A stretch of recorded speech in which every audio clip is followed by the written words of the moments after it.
কি করছিস? দেখতে এলে? বাবার কথাগুলো খারাপ লেগেছে?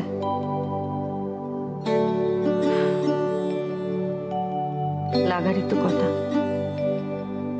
না, আমার খারাপ লাগেনি,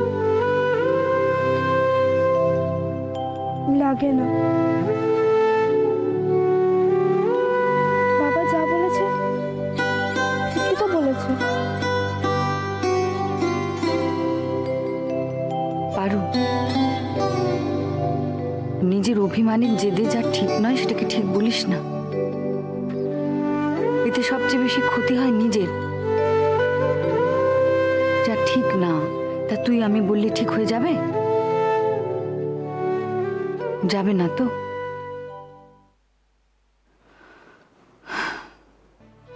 অভিমানের মান কেউ দেয় না, কেউ বোঝেই না। কেবল নিজেকেই বঞ্চিত হতে হয়। আর সেই অভিমানের মেঘ যেদিন সরে যায়, সেদিন যা পড়ে থাকে তা হলো শূন্য, ফাঁকা। সব হারিয়ে যায় রে পারু। কোনো কালে আর কিচ্ছু ফিরে পাওয়া যায় না,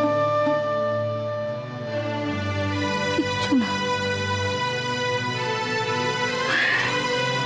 মা, তোমার কিছু হয়েছে? কেন? তোমার কেন জানি অস্থির অস্থির লাগছে। না রে, অস্থির না। আজ কিছু স্থির করেছি।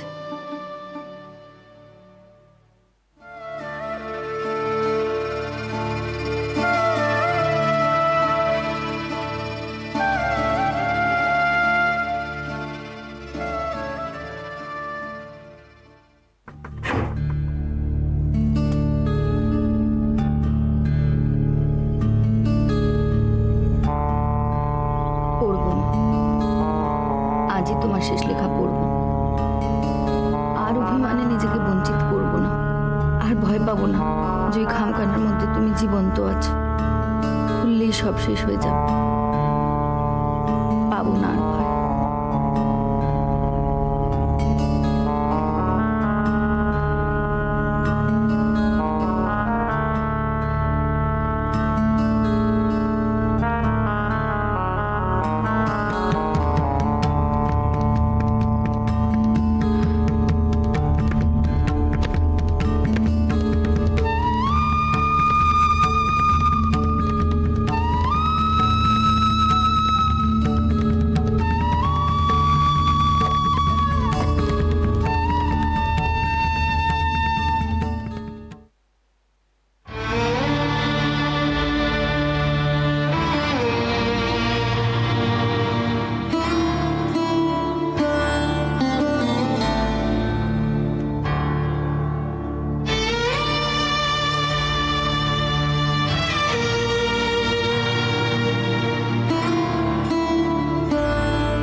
মা গো, মা, তবে এর নাম তুমি বলোনি মা? মনে মনে ডেকেছ আমাকে এই নামে?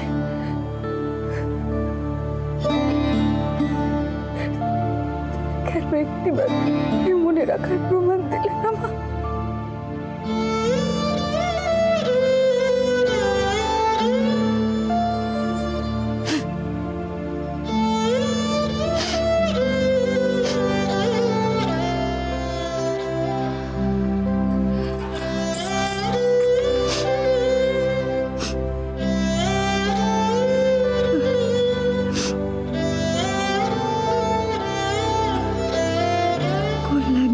সুবর্ণ,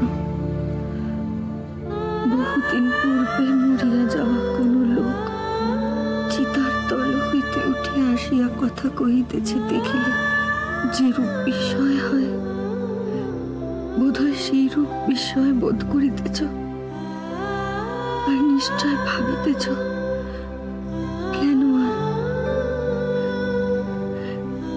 কি দরকার ছিল?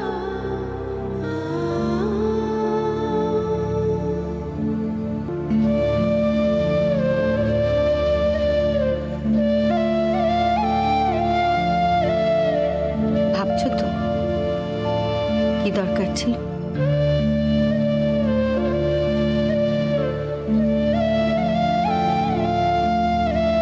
ভাবছি আরো আগে কেন তুমি তাকে উদ্দেশ্য করনি, সুবর্ণকে?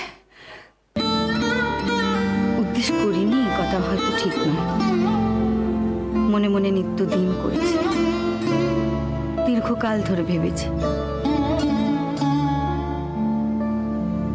যবে তোমাকে ভাগ্যের কোলে সঁপে দিয়ে এসেছি সেই দিন থেকে এই পত্র লিখবার চেষ্টা করেছি, আর দ্বিধাগ্রস্ত হয়েছে।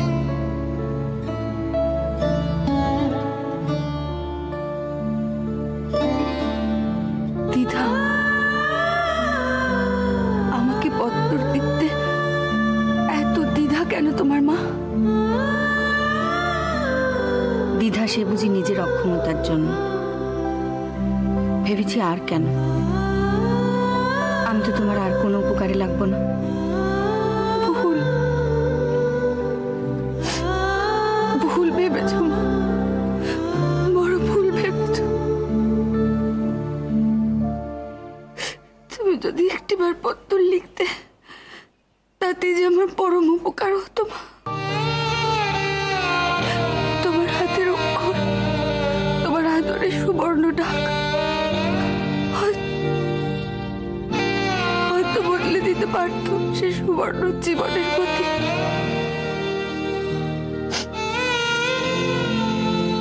ভুল ভেবেছ মা, বড় ভুল। ভুল নয় সুবর্ণ, বারবার তীব্র ইচ্ছে হয়েও কেন দিতে পারিনি তোমাকে একখানা পত্র, তার কারণ যে অন্য।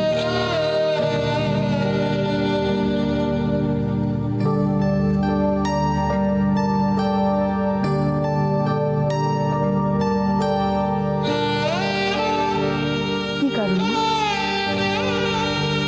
যা তোমার ইচ্ছের উপর জিতে গেল?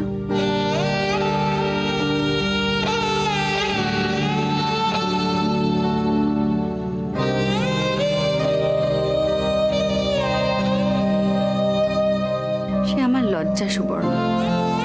মা? হ্যাঁ সুবর্ণ, তোর কাছে আমার অপরিসীম লজ্জা, তোর কাছে আমার সীমাহীন অপরাধ। সে অপরাধের কোনো ক্ষমা নেই সুবর্ণ। জীবনের এই শেষ প্রান্তে আসিয়া মনের সঙ্গে যে শেষ বোঝাপড়া করিতেছে তাহাতে আজ এই সত্য নির্ধারণ করিতেছে, তোমাকে অমন করে নিষ্ঠুর ভাগ্যের হাতে ফেলিয়া আসা আমার উচিত হয় না।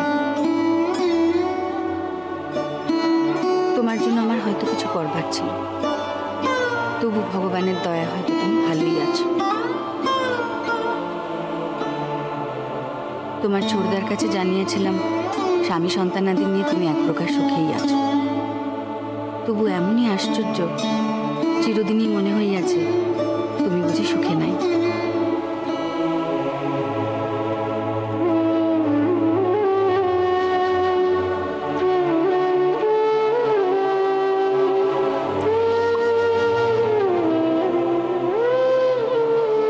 অন্তর্যামী মা, সত্যি যে দুঃখী, বড় দুঃখী, চির দুঃখী তোমার সুবর্ণ মা।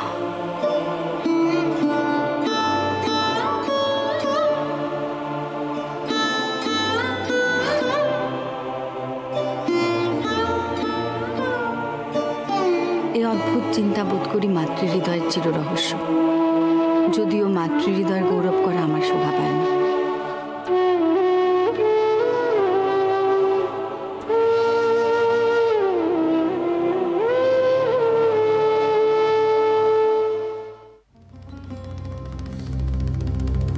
ও দিদিমণি, ঘরে তো দৌড় দেয়া গো, ঘর পুছবো কি করে?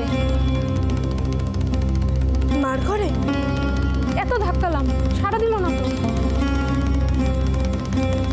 মা দৌড় দিয়ে রেখেছে? তুমি ধাক্কা দিয়েছো তাও খোলেনি? তবে কি আর এমনি এমনি আমি তোমায় বলতে এলুম? চলো তো দেখি। চলো।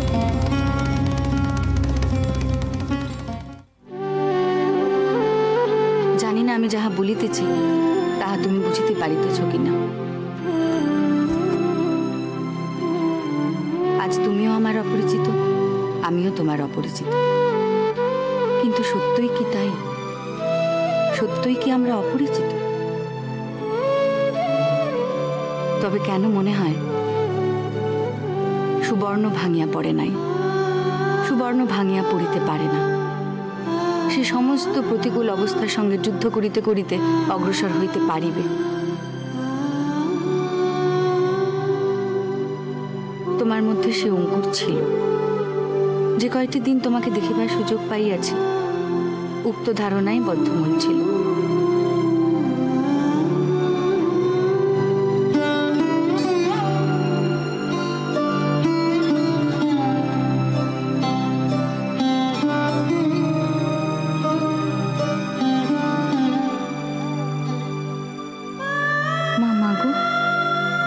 বিশ্বাস তুমি রেখেছিলে মা সুবর্ণর পরে? মাগো, সারাটা জীবন যুদ্ধই শুধু করে গেছি মা, একের পর এক, এগোতে পারিনি এক চুল। দেখো মা, দেখো ক্ষত বিক্ষত তোমার সুবর্ণ এই যুদ্ধে, সে শুধু লড়েই গেছে। তুমি থাকলে সে বুঝে জিতে যেত।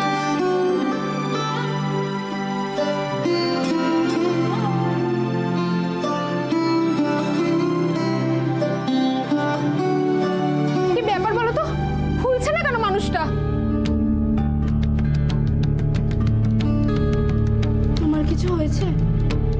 কেন? তোমার কেন জানি অস্থির অস্থির লাগছে। না রে, অস্থির না, আজ কিছু স্থির করেছি। তোমার হয়ে গেলে তুমি চলে যাও।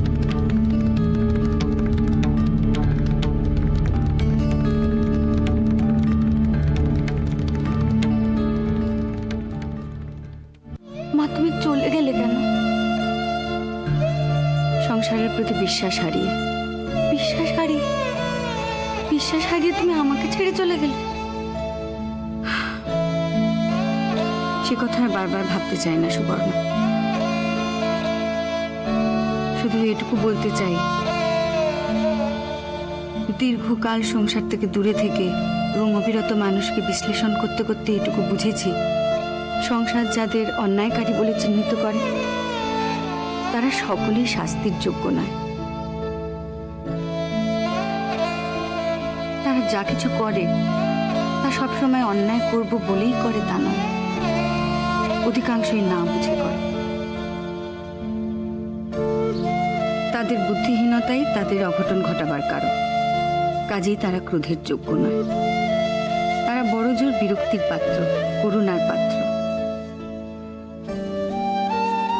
কিন্তু যখন এই বুদ্ধিহীনতার সঙ্গে একটা জীবন মরণের প্রশ্নের সংঘর্ষ হয়, তখন মাথা ঠান্ডা করে বিচার করা সম্ভব নয়। সেদিন আমার পক্ষে এছাড়া আর কিছু সম্ভব ছিল না।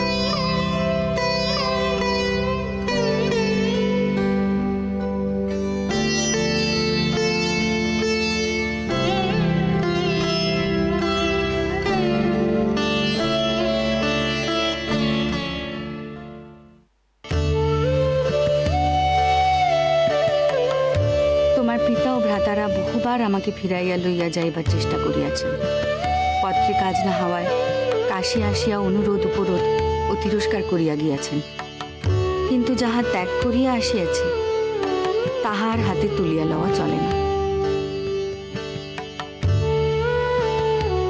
তুমি জানো হয়তো তোমার দাদামশাই তখন কাশীবাসী। তাহার কাছে সংস্কৃত শিক্ষা করিয়া তদানীন্তন বহু কাশীবাসী পণ্ডিতের নিকট নানা শাস্ত্র অধ্যয়ন করিয়া সন্ধান করিয়াছি হিন্দু বিবাহের মূল তাৎপর্য কি, মূল লক্ষ্য কি, এ বন্ধন যথার্থই জন্ম জন্মান্তরের কিনা। কিন্তু যখনই প্রশ্ন তুলিয়াছে এই বন্ধনের দৃঢ়তা পুরুষ ও নারীর পক্ষে সমান নয় কেন, পুরুষের পক্ষে বিবাহ একটি ঘটনা মাত্র অথচ নারীর পক্ষে চির অলঙ্ঘ কেন, সদুত্তর পাই নাই। উপরন্তু এই প্রশ্নের অপরাধে বহু স্নেহশীল পণ্ডিতের স্নেহ হারাইয়াছে। ক্রমশ বুঝিয়াছি এই উত্তর পুরুষ দিতে পারিবে না, ভবিষ্যৎ কালই দিবে।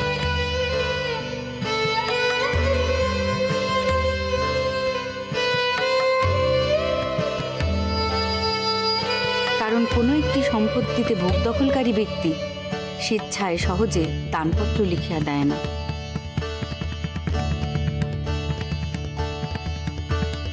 স্ত্রীলোকের যাহা কিছু অনধিকার তাহার অধিকার অর্জন করিতে হইবে স্ত্রী জাতিকে।